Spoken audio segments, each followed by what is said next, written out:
श्री राम जय जय राम, श्री राम जय जय राम, श्री राम जय जय राम, श्री राम जय जय राम। एक बार त्रेता जुग माही, शंभु गए कुंभज ऋषि पाई। श्री राम जय जय राम, श्री राम जय जय राम। संग सती जग जननी भवानी, पूजे हो ऋषि अखिलेश्वर जानी। श्री राम जय जय राम, श्री राम जय जय राम। एक बार त्रेता जुग माही, शंभु गए कुंभज ऋषि पाई। श्री राम जय जय राम, श्री राम जय जय राम। संग सती जग जननी भवानी, पूजे हो ऋषि अखिलेश्वर जानी। श्री राम जय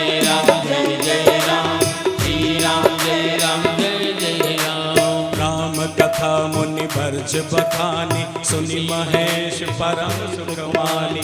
श्री राम जय जय राम, श्री राम जय जय राम। श्री राम जय जय राम, श्री राम जय जय राम। श्री राम जय जय राम, श्री राम जय जय राम। एक बार त्रेता जुग माहे, शंभु गए कुंभज ऋषि पाई। त्रेता युग में एक बार महाप्रभु शंकर अपने हिमालय पर्वत को छोड़ करके और कुंभज ऋषि के आश्रम में आए। किसके साथ आए? संग सती जगजननी भवानी, माता सती के साथ में बाबा ऋषि के पास पहुंचे। और किस लिए पहुंचे? राम कथा सुनने के लिए। शंकर भगवान राम कथा सुनने के लिए माता सती के साथ कुंभज ऋषि के आश्रम हिमालय से नासिक, हिमालय पर्वत से निकले बाबा और अपनी सती माता को साथ में लिया। और बाबा और सती दोनों कहां पहुंचे? कुंभज ऋषि के आश्रम राम कथा सुनने के लिए। इतनी ही चौपाई में क्या क्या चीज समझ में आती है? नंबर 1, कथा सुनने जब भी जाएं तो अपनी धर्म पत्नी के साथ जाएं, परिवार के साथ जाएं। अगर पत्नी अकेली आई है और वो यहां सुन के घर जाके अपने पतिदेव को बोलेगा आज यही अच्छी अच्छी बातें बताई, चल कुछ नहीं है, खाना बना, इतनी देर हो गई, भूख लग रही है। माता ने नहीं सुनी। किसने सुनी? सिर्फ शंकर बाबा ने सुनी, क्योंकि माता को संशय हो गया कि ये तो खुद ही मेरे पति का स्वागत कर रहे थे, इनसे क्या कथा सुनना।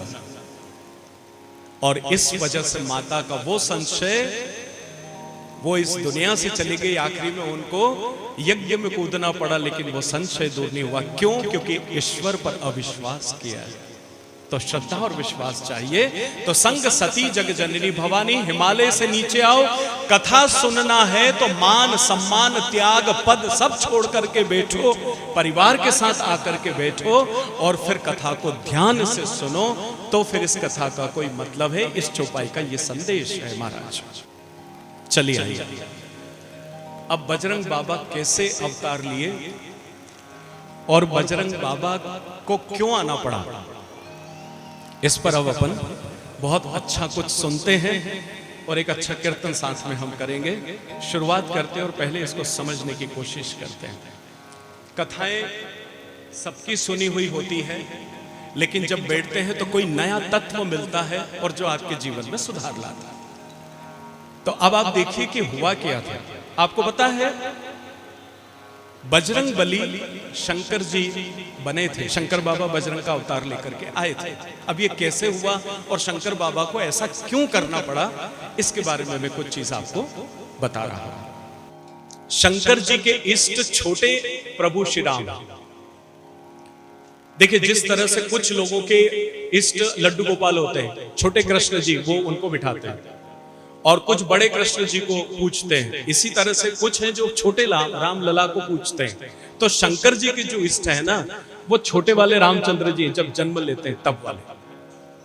तो जब जब इस दुनिया में ईश्वर हरि जब रूप लेते हैं, राम बन के, कृष्ण बन के, तो बाबा शंकर उनके दर्शन करने के लिए आते हैं। इस पृथ्वी पर।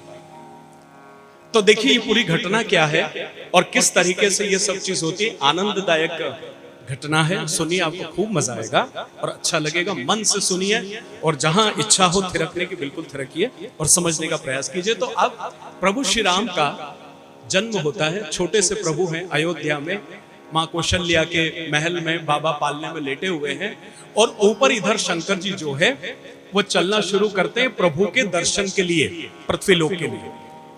तो रास्ते में काकभुसुंडी जी मिल जाते हैं और वो कहते हैं बाबा किधर? तो शंकर बाबा बोलते हैं कि मैं वो प्रभु श्री राम के दर्शन करने जा रहा हूं। तो बोले बाबा अकेले अकेले? मैं भी चलूंगा। तो बोले चलो। तो अब शंकर जी जा रहे हैं और साथ में काकभुसुंडी जी भी जा रहे हैं। दोनों ऊपर से आए अयोध्या में और अयोध्या की गलियों में महाराज घूम रहे हैं। सब गलियों में घूम के खूब आनंद उठा रहे हैं, खूब आनंद उठा रहे हैं। तो काकभुसुंडी जी बोले बाबा खूब घूम लिए, गलियों में दर्शन कराओ ना, बाबा के दर्शन करना है सब कि पूरी अयोध्या में यहाँ गलियों में घूमने के लिए आए हो। रात को सरयू किनारे पहुंचते हैं और दोनों मिल करके आपस में मंत्रणा करते हैं कि बाबा के दर्शन किए कैसे जाए। जो राम प्रभु श्री राम लल्ला राम आए हैं उसके दर्शन करने के लिए करें क्या। तो दोनों योजना बनाते हैं सरयू नदी के किनारे। तो काकभुसुंडी जी बोलते हैं, बोले बाबा एक काम करो, आप तो है ना खेल तमाशा दिखाने वाले बन जाओ। बोले क्या बोल रहे हो? बोले बाबा मदारी बन जाओ। आधा सामान तो आपके पास मदारी का पहले ही है, डमरू है, त्रिशूल है, जटाएं हैं, खोल लेना थोड़ी सी इनको, बस खाली एक झोली लटका लो और बस मदारी बन जाओ। खेल दिखाते हैं तो माता कौशल्या अपने लल्ला को खेल दिखाने आएगी, दर्शन हो जाएंगे, मजा आ जाएगा, आनंद आ जाएगा। तो दोनों ने ऐसी योजना बनाई कि दोनों सरयू नदी के किनारे योजना बनाते हैं। अब भोले बाबा की जटाएं खुल गई है, भोले बाबा ने यहाँ पर एक झोली टांग ली है, भोले बाबा ने डमरू उठा लिया है, त्रिशूल है हाथ में और भुसुंडी जी साथ में चले जा रहे हैं चेले के रूप में। और साहब अब मदारी बन करके और अयोध्या में भोले बाबा जो है वो अपना मजबा लगाने वाले हैं। ठीक है, तो भोले बाबा मजबा लगा, तो अब क्या हो रहा है, उनके पीछे पीछे जो है वो बहुत सारे बच्चे वगैरह, भाई अब कोई अगर मदारी आया है तो गांव में जितने भी बच्चे हैं वो हैं जो फुर्सती लोग हैं, सब उनके पीछे पीछे चल रहे हैं। तो ऐसा लग रहा है जैसे बारात जा रही हो शंकर जी की, कि डमरू है हाथ में, ये वो सब, और पीछे पुल्लर टुल्लर की टुल्लर चली जा रही है। बड़ा आनंद आ रहा है साहब। अब समस्या ये है कि खेल दिखाएं कहाँ, चाइजा खेल दिखाएंगे तो थोड़ी आएगा। तो वो क्या करते हैं कि माता कौशल्या के महल के पीछे एक बहुत बड़ा मैदान होता है, उस मैदान में शंकर जी जाते हैं और वहां जाकर के और खेल दिखाना शुरू करते हैं शंकर बाबा। और इधर काकभुसुंडी जी जो है वो जोर जोर से बोलना शुरू करते हैं, साहब ऐसा मदारी, ऐसा खेल आज तक कभी किसी ने नहीं दिखाया, आओ देखो, भरपूर मनोरंजन करो, एक मदारी, एक जोरदार मदारी, एक बड़ा मदारी, प्रसिद्ध मदारी। इस तरीके से खूब सारी भीड़ इकट्ठी हो गई। अब इतनी सारी भीड़ इकट्ठी हुई और बाबा ने जैसे ही डमरू बजाया और शोर शराबा, सब भीड़ इकट्ठी हुई। ये जब आवाज गई अंदर, जब वो छोटे से राम लला जो है वो लेटे हुए थे, नींद में थे, एकदम डमरू की आवाज से चौंके और रोने लगे। तो माँ कौशल्या आई और देखा कि मेरा लल्ला अच्छा भला सो रहा था, एकदम रोने लगा, क्या बात है। तो देखा कि बाहर से आवाज बहुत जोर जोर से आ रही थी। तो माँ कौशल्या ने दरबारियों को भेजा कि जाओ, कौन आवाज कर रहा है उनको रोको। तो दरबारी गए लठ लेकर के, और शंकर बाबा और काकभुसुंडी जी और उनके साथ जितनी भीड़ थी सबको कहा गई चलो हटो, ये राजमहल है, यहाँ अपनी मर्यादा है, यहाँ पर शोर शराबे की इजाजत नहीं है। तो साहब शंकर बाबा भी अपने झोले झंडी लेके भागे वहां से और काकभुसुंडी जी भी वहां से गए। अब साथ में दूसरे मोहल्ले बहुत सारे बच्चे थे, बोले बाबा हमारे घर के बाहर बहुत बड़ा मैदान है, वहां कोई भी आपको टोका टाकी नहीं करेगा, चलो वहां खेल दिखाओ। शंकर बाबा बोले खेल किसी और को दिखाना है या तुमको दिखाने थोड़ी आया हो।